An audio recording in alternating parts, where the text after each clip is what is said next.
Welcome back to Miss Donna Reads. Today, we're going to read a book by Debbie Allen. She is a very famous dance teacher and choreographer. She even has her own dance company in New York City. The name of the book is Dancing in the Wings. Debbie Allen's Dancing in the Wings. Pictures by Kadir Nelson. And I hope I'm saying her name right.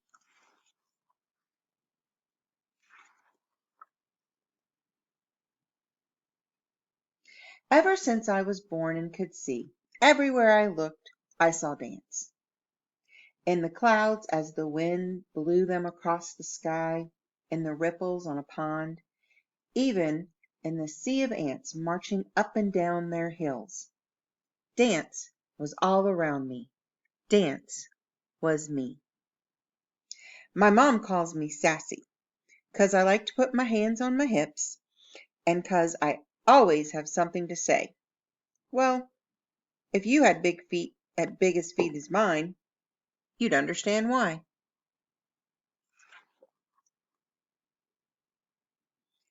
You should join the swimming team, since you got those long toes and don't need any fins, my older brother Huey teased.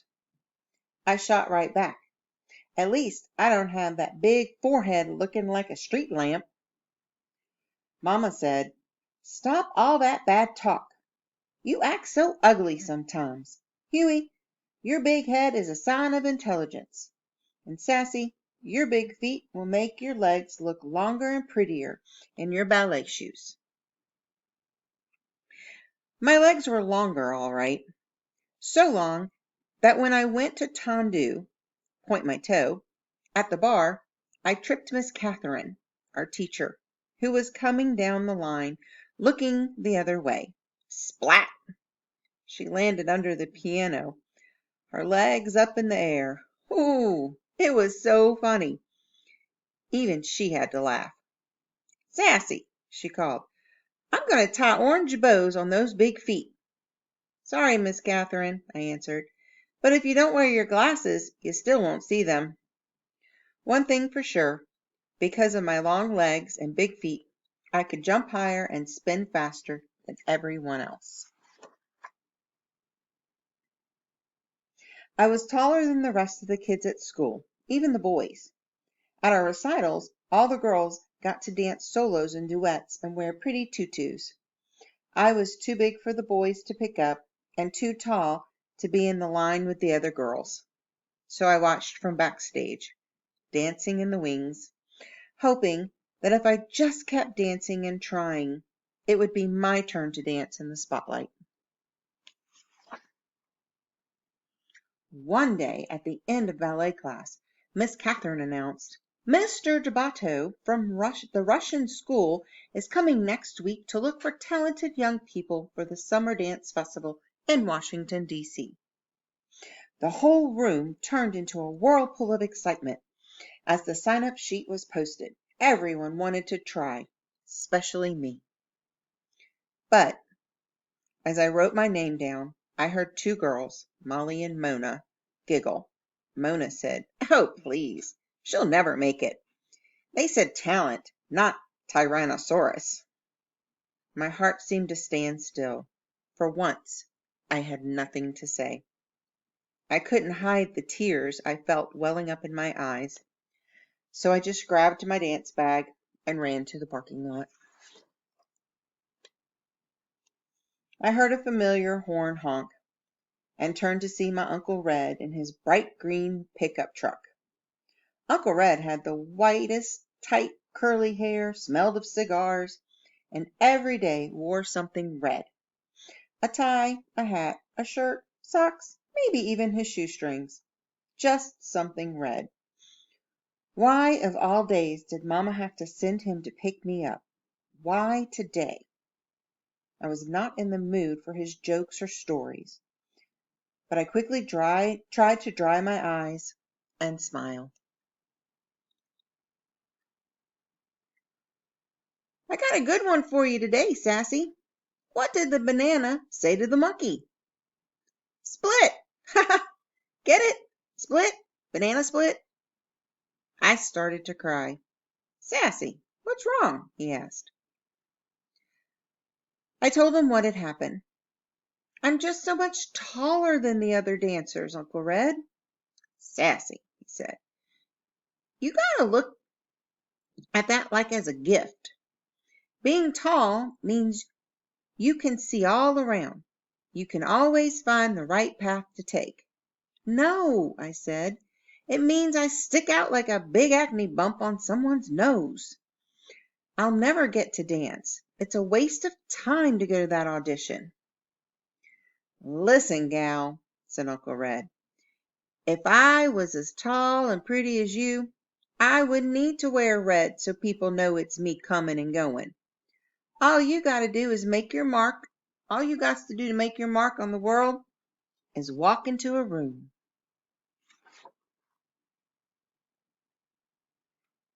By the time I got home, Uncle Red had cheered me up, had me laughing and feeling better.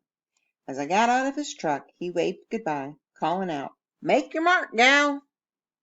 Huey and his football friends stopped playing.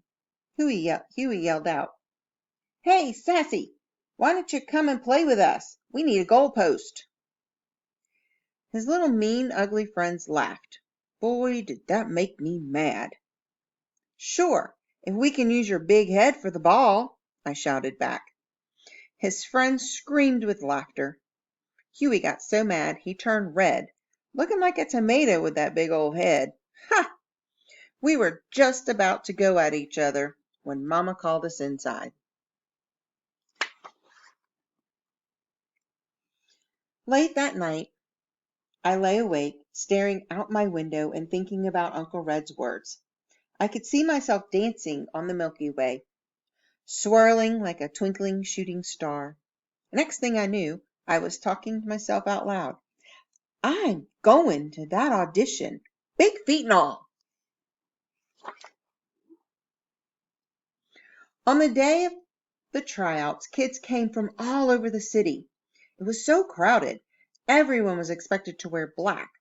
But like Uncle Red, I picked my own color, bright yellow.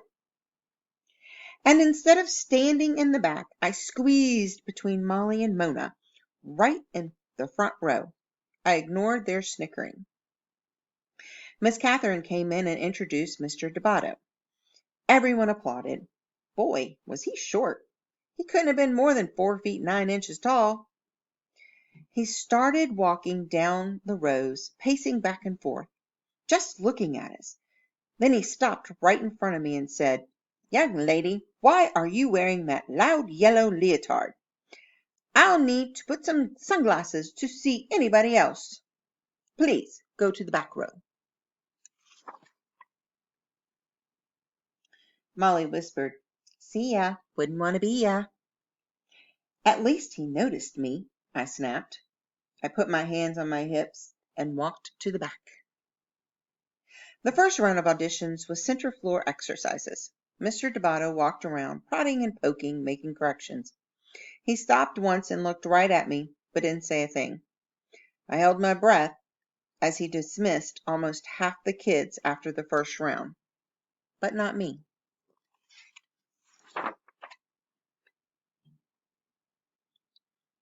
Next was the adagio, the slow section.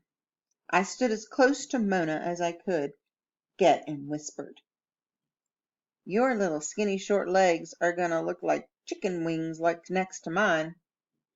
I'd rather look like a chicken than a turkey like you with that long neck, she answered.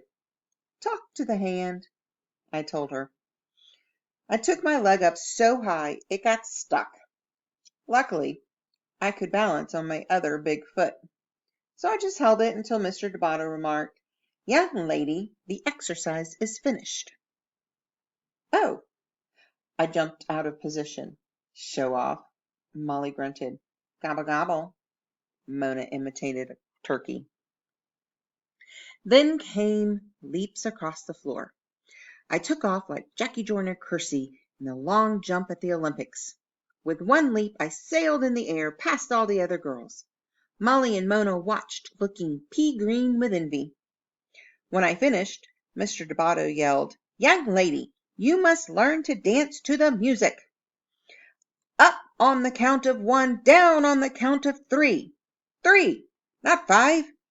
You have the rhythm of a troglodyte again." I was crushed. As I passed Mona to get back in line, she said, "Next time, bring your big butt down by 3. "Your mama," I said. Ooh, did I wish I was a wizard. I'd turn them into 2 big fat frogs in tutus trying to hip-hop. By the end of the day, there were only 7 of us left. Mr. Debato called out everyone's name except mine and asked them to step forward. Standing alone, I really had to fight to hold back my tears.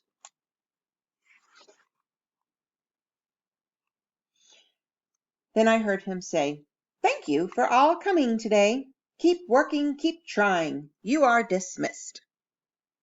Mr. Debato said to me, "Sassy, you have a great deal of potential. You have beautiful long arms and legs, but you flail about with no control. You must learn to use your feet better, and timing. We have a lot of work to do when you come to Washington this summer, but please leave that loud yellow leotard at home. All you need to be noticed is walk into a room. Dismissed." He walked out. Jumping and shouting, I ran to the parking lot. I made it, Mama, I made it." Guess who was there to pick me up? Mama, Uncle Red, Huey, and half his football team piled in the back of the green truck on their way to a game. Everybody was so proud of me, even Huey. "You go, Miss Bigfoot." "Thank you, Mr. Big Head," I said. We all laughed. 1 month later, Mama and I boarded the plane to Washington, D.C. She held my hand as my heart pounded when we landed. At the school, there were young dancers from Russia, Mexico, France, China, Cuba, Brazil, New York, Texas, and long-legged me from Inglewood, California. In the class, the first day, Mr. Debato introduced me to his 12-year-old protege, a boy named Dwight, who was 5 feet 10 inches tall. "Dwight, I think I found you a partner. Meet Sassy."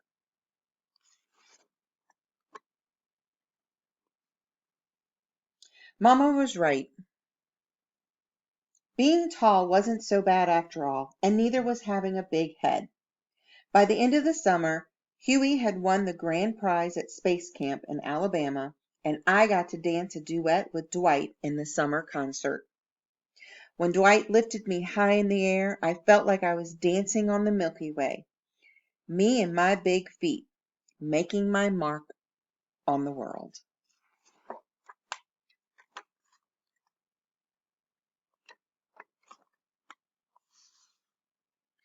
I hope you enjoyed this book today.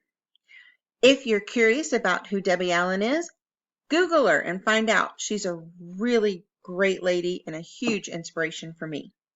Have a great day and see you next time on Miss Donna Reads.